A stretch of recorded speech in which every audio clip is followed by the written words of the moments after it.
Wait, let's describe the red light district. So How would you think of it? We stayed in a hotel that was fucking beautiful. Bert put us up in a great spot, and it was like I don't know any of the streets or the areas, but it was you walk out and you go this way, and you are in like beautiful museums and restaurants, and then one block this way was the red light district. That's unbelievable to me that it's just like they kind of keep it separate, and it all stays pretty like in its own little area, you know? You know what's cool about Europe is that they're not embarrassed by their little areas of seating. Like fucked up shit. Yeah, it's just part of their city. And I think they very much they take like open container and public urination, all that shit very seriously. Right. So they're like, we're gonna let you do all this shit, but don't fuck it up. Don't make it a mess. Be don't a trash fucking on adult it. about it. Right.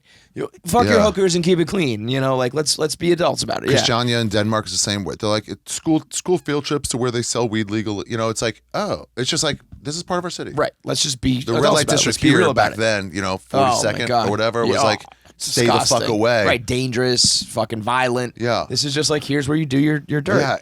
Yeah. I had never, you know, again, not a traveler, so I had never done any of that sort of shit. Describe it. So I don't think I quite understood the idea like of walking down like a little alleyway and there are just chicks in like phone booths. That's fucking wild. It's like the zoo. They are just it's like a Barbie in a fucking box, and you can just be like, I'll pay and fuck you. And then where do you crazy go? to me. So I actually how many did you fuck?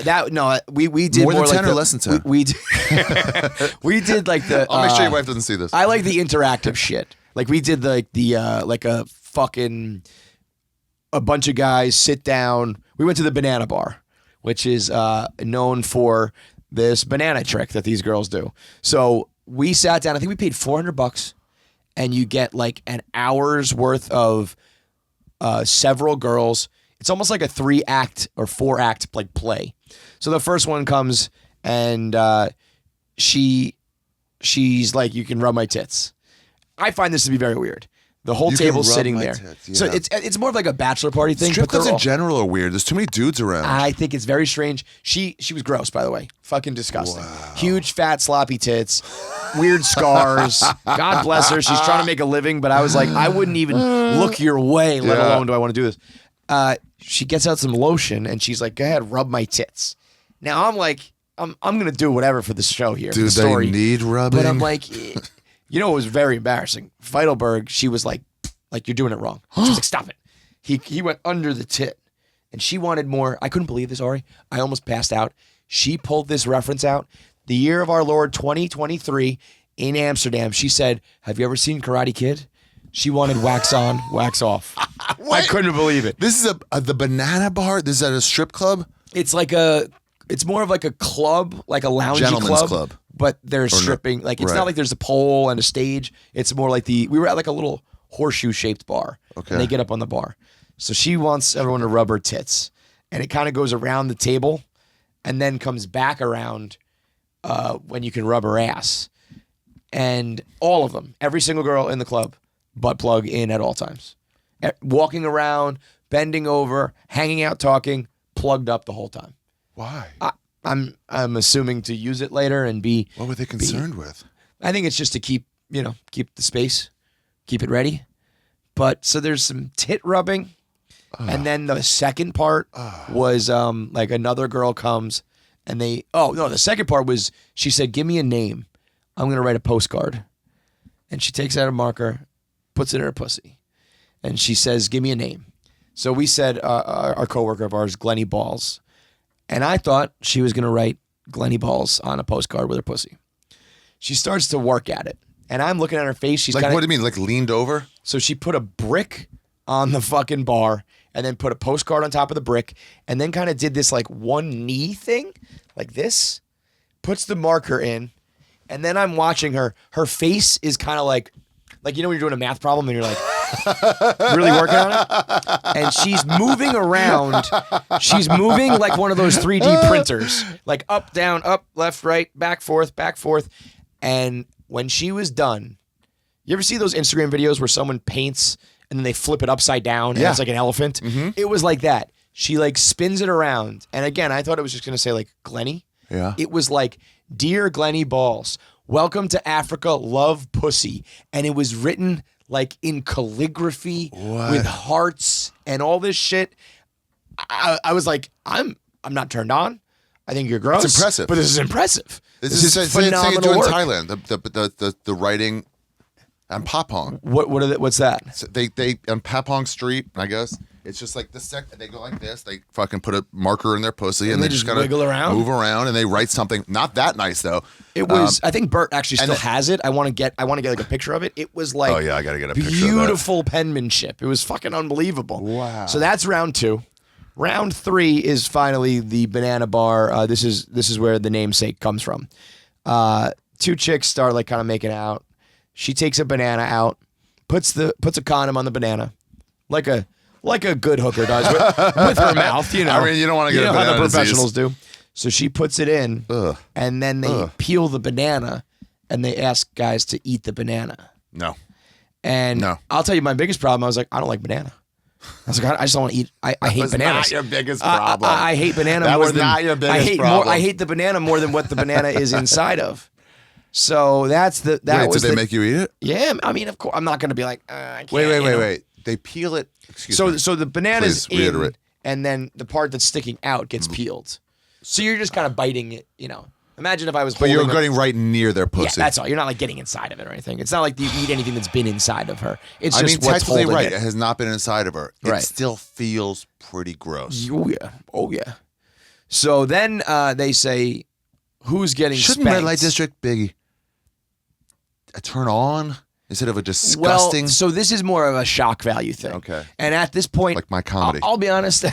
I'd rather do something like shock value than sexual. Yeah. Like you got to be pretty fucking desperate and like not get much sexual attention to be like, I want to rub your tits. Like, yeah, you know. Yeah. So this is more of like, it's more of like, this is wild, right? Wow. So she says, "Who's getting spanked?"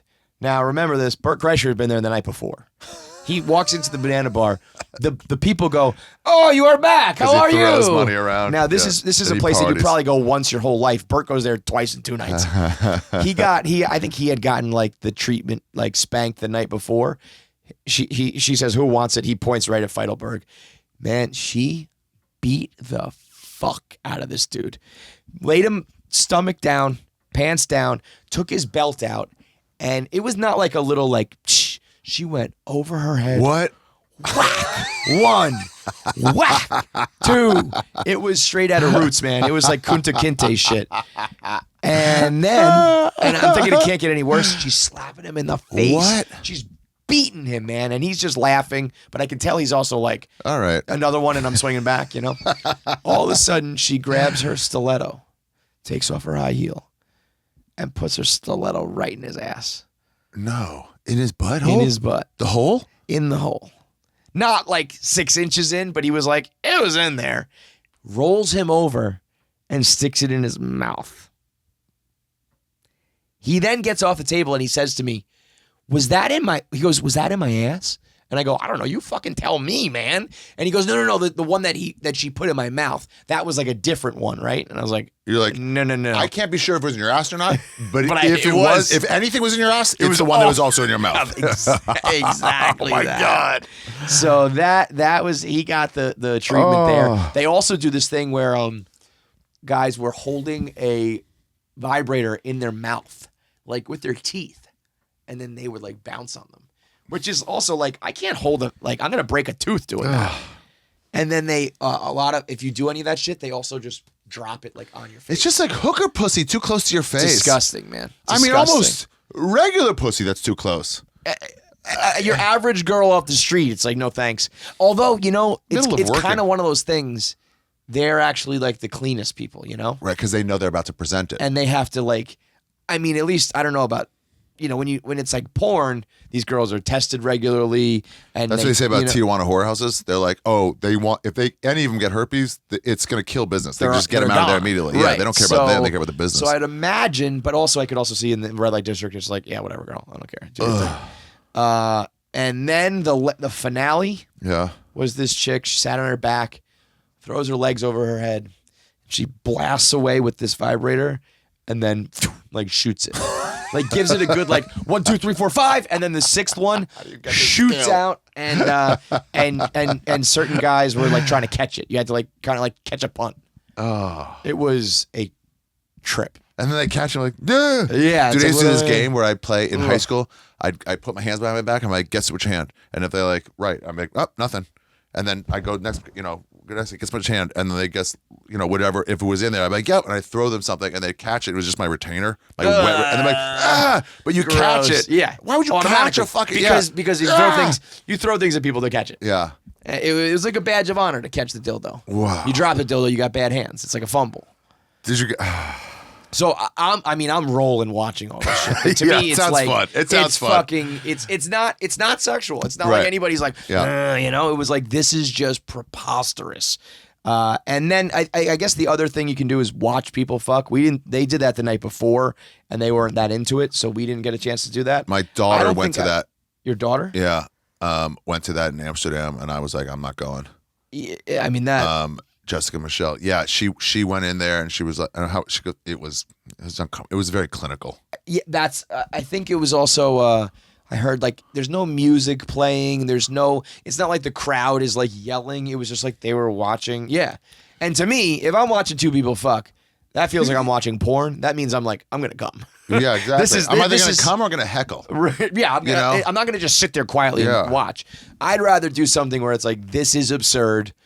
We're giving like the Bachelor the treatment. We're being ridiculous with him and laugh about it rather than the regular strip club was the most aggressive I've ever been in my life. It was like man-to-man defense. Like we walked in with a few guys and she was like, "I've got him, you got him." This was not the Banana Club. This is the upstairs. She went to another place. No, it was like the same place, but like downstairs is where they do the show. Upstairs is like a traditional dancing spot. Interesting. But they are like, we want lap dances in private for $90. We don't want to do this bullshit out here. Right. And the guys, again, we're there to like party, not like, So we're like, no, in a strip club when you give the old like, maybe later. Yeah. I got to get settled just to get them away. They did not take that for an answer. They were not about that. They were either like, you pay us or we're going to get some guys in here who will. Oh, right. So we quickly left after that because it's like, Bert had a great moment. Bert, ever being the like party starter. Yeah. He's trying to make it into a game. He says, I want you to the stripper. I want you to pick one guy here that you want to give a lap dance to, and I will pay for it. And he's holding a wad of cash. And he goes, you pick. And she goes, you.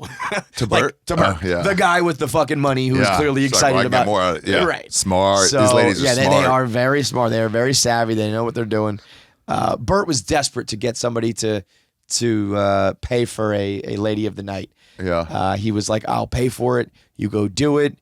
I just want to hear back. I want to report. But everybody kind of kept it above board in that regard. Oh, really? I don't think, listen, some of them were ladies I would just never really look at. Not my type. Yeah. Some of them who were all good, but I don't really, I'm not. You wouldn't have gone for it. And also, I just don't want to have sex with a condom. Oh, yeah, you've been married too long. It does suck. It sucks. It sucks. You remember it. It sucks. Yeah, it's just not. So your options are fuck a hooker without a condom, which is for sure going to get you in trouble with your wife. I'm not married anymore, but I'm just, I'm not, I just don't want to have sex with a condom. Fair. Fair. I usually maneuver around that, and if I'm not, hooker is not the type to. That's not the one you want to play. So we had that a game friend in starting comedy, and he would talk about going to Tijuana, which is like a way lower level of this. Yes. And he'd be like, I just pay him to go down on them. We're like, what? He goes, yeah. He goes down on them? Even they look at me like, dude, you don't want to be. Are you sure? Okay, so that's the red light district. Where you been and where you going? This is Ari's travel show, yeah. We're gonna go on a journey today. See what there's to see in this big world. We're exploring different places, seeing all different types of faces. We're gonna talk about travel today.